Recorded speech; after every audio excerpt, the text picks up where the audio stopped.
یعنی ایسا شخص جو نماز تو پڑھتا تھا لیکن غفلت کی وجہ سے اس کی نمازیں قضا ہو جاتی تھی، نماز میں سستی کرتا تھا، یہ عذاب اس کے لیے۔ فرمایا جو شخص اس حالت میں فوت ہو جائے اور توبہ نہ کرے، یلقون غیا، اسے اللہ جل وعلا نے مقام غی سے ڈرایا ہے۔ اور مقام غی کیا ہے؟ یہ جہنم کی ایک نہایت گہری وادی ہے جس کا عذاب بہت شدید ہے۔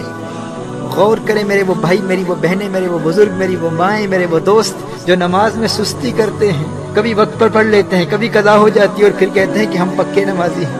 امام ابن حجر اور امام ذہبی نے کتاب الکبائر میں ایک واقعہ نقل فرمایا، ایک عورت کا انتقال ہو جاتا ہے اور اس کی تدفین کے بعد اللہ جل وعلا اس کے قبر کے عذاب کو اس کے بھائی پر منکشف کر دیتا ہے۔ اس کے بھائی کا کچھ سامان قبر میں رہ جاتا ہے۔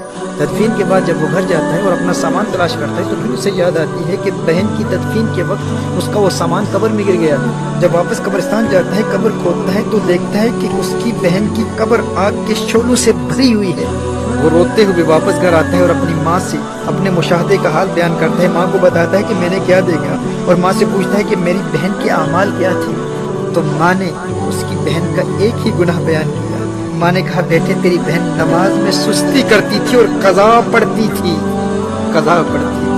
محترم احبہ، اہل علم نے اس روایت پر کلام کرتے ہوئے کہا ہے کہ جو شخص عام طور پر نماز پڑھتا ہو لیکن سستی کی وجہ سے نماز قضا ہو جاتی ہو، یہ اس کا عذاب ہے کہ قضا پڑھنے والے کی قبر اگر آگ کے شعلوں سے بھر جاتی ہے تو بتاؤ جو بالکل نماز پڑھتا ہی نہیں اس کے عذاب کا عالم کیا ہوگا، اس کا عذاب کس قدر دردناک ہوگا۔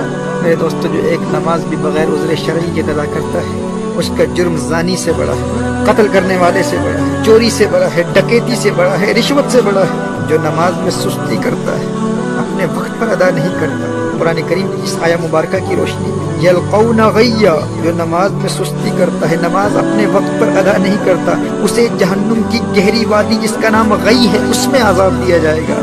تو جو نماز پڑھتا ہی نہیں اس کا عذاب کس قدر دردناک ہوگا۔ میری آج کی یہ گفتگو اس کے متعلق نہیں ہے جو نماز بالکل پڑھتا ہی نہیں ہے، یہ اس کے لیے ہے جو نماز میں سستی کرتا ہے، قضا کرتا ہے۔ آج جتنی روایات پیش کر رہا ہوں یہ اسی حوالے سے پیش کر رہا ہوں، لیکن اس سے ان لوگوں تک بھی پیغام پہنچنا چاہیے جو بالکل نماز پڑھتے ہی نہیں۔